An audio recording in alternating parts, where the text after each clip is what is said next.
Meeting, a situation when two or more people come together by chance or arrangement. Jasmine. Thea?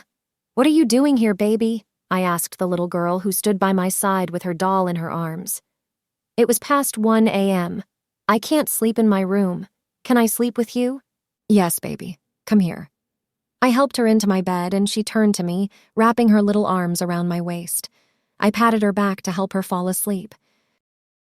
It had been 1 month since I'd first stepped foot into this house. Thea and I had become best friends. She was a sweet little girl. She got scared at night, and sometimes she had trouble sleeping. I didn't have a problem letting her sleep in my bed. I felt happy when she wrapped her arms around me in her sleep, and I knew I made her feel safe and secure just by being there. Iris visited every weekend to see how things were going. I still hadn't met Thea's father. I didn't know any more about him than I had a month ago. Thea sometimes told me that all she remembered about her father was how serious he always seemed. I felt sad for her. He didn't spend time with her, and he never came home to see her. Parents should spend time with their kids. They shouldn't leave them all alone in their huge mansions with nobody around but nannies, housekeepers, and bodyguards. We woke up around 6 and headed to the kitchen because Thea was hungry. Along the way, I saw men in black suits standing guard. Usually, the housekeeping staff wore white, and the bodyguards weren't allowed to enter this wing. The men all stood ramrod straight, and I didn't dare to make eye contact with any of them. We kept walking until we reached the lavish kitchen.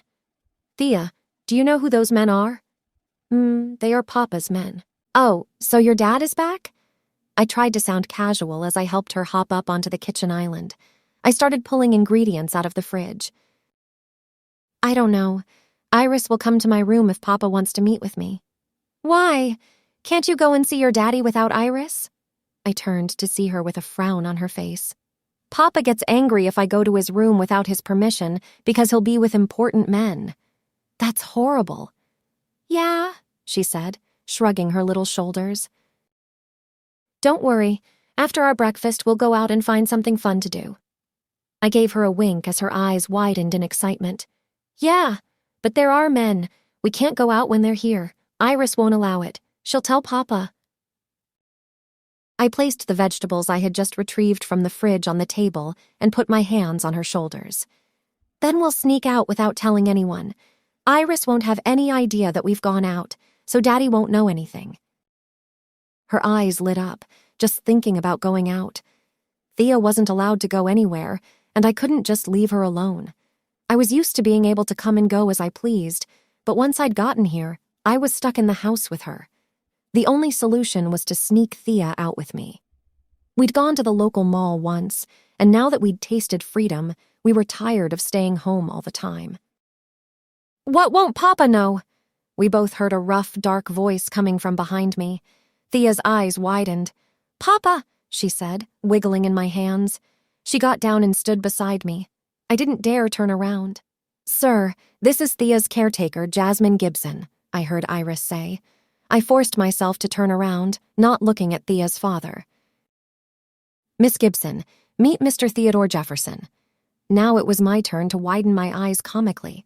Why hadn't I been told that he was Thea's father? Standing before me was the most powerful man in the U.S. I looked up at him to see him studying me carefully.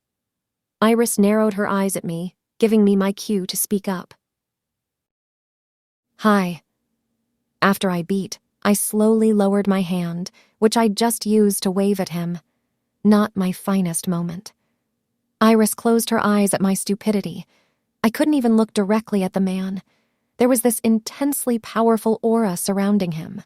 I would like to speak with Miss Gibson, he said firmly, as if I weren't standing right there in the kitchen with him. Sure, Mr. Jefferson, Iris replied. Privately. I looked at Iris to save me, but she looked bewildered and kept her mouth shut. Mr. Jefferson walked away.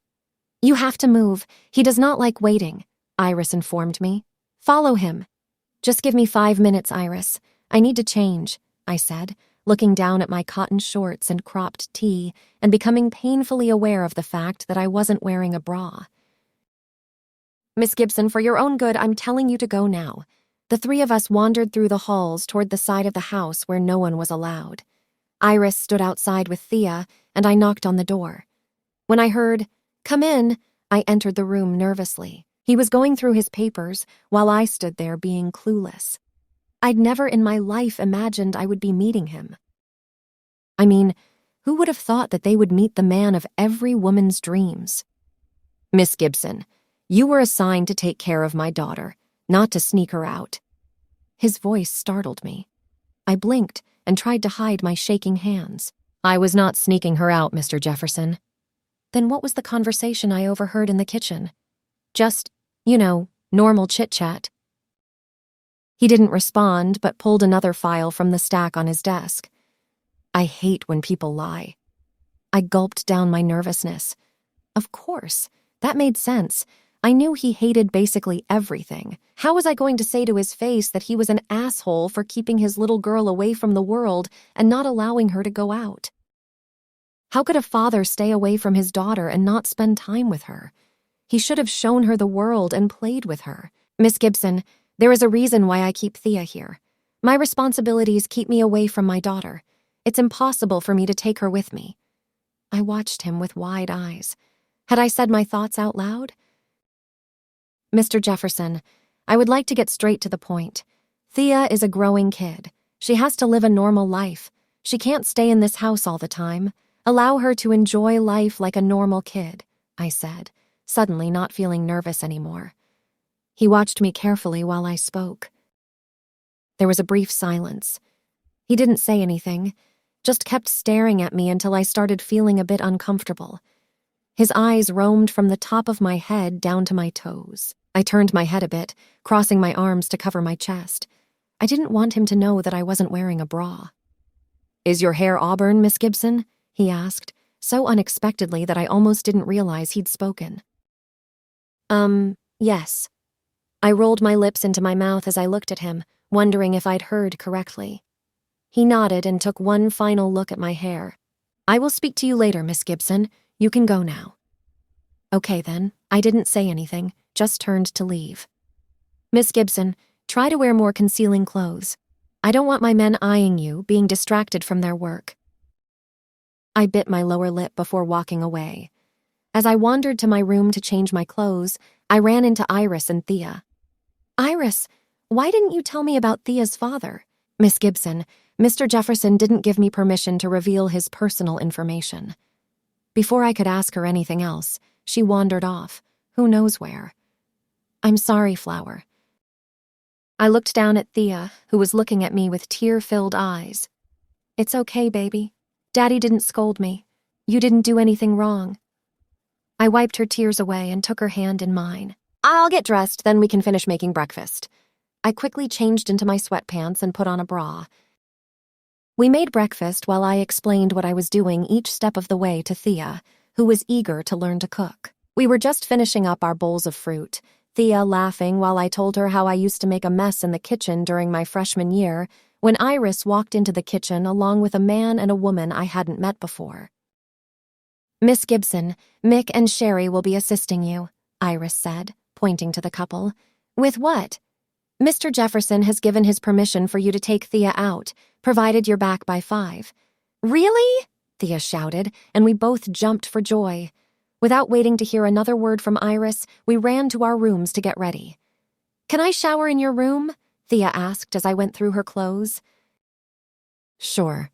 I pulled out a white t-shirt and her favorite pair of pants. I let her choose her underwear. As soon as we got to my room, I headed for the bathroom and started running water in the tub for her. "Why don't you take a bath while I figure out what I'm going to wear?" I said. She put her clothes on my bed and climbed into the tub, while I pulled out a white crop top, my bomber jacket, and a pair of jeans. While she was still soaking, I booked our movie tickets.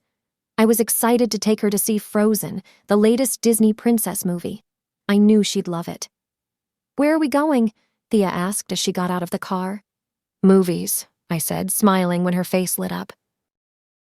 "What are you two going to do?" I asked Mick and Sherry. "We aren't allowed to leave you," Sherry replied. "No problem. We'll grab another 2 tickets at the box office," I said. I took Thea's hand in mine and walked into the theater with Mick and Sherry following behind. "What do you want?" I asked Thea as we got to the concession stand. "Caramel popcorn." 1 caramel popcorn, 3 regular popcorns, and 4 Cokes. I'd asked Mick and Sherry what they wanted before placing our order. They looked stiff and overly alert, making the exchange pretty awkward. As I waited for the girl to hand us our snacks, my thoughts shifted to Thea's father.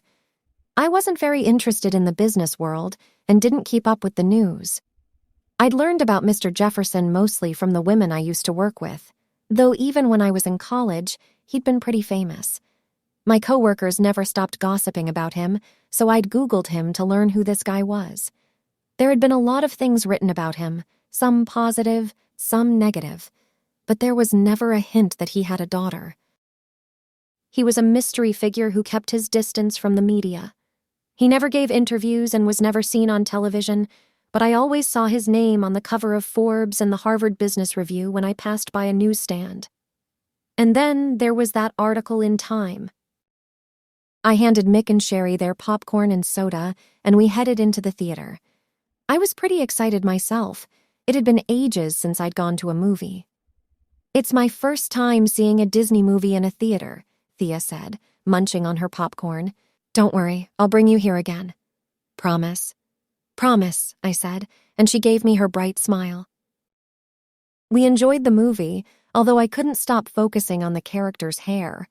I wished I had brown hair or black hair or blonde hair. I wasn't a fan of my auburn hair, though people said I was lucky to have it. Having hair this color made me stand out in a crowd, attracting attention, which I didn't like. "Is your hair auburn, Miss Gibson?" Thea's father's voice rang out in my mind. I played with strands of my hair, remembering how he kept gazing at it. Did he like my hair?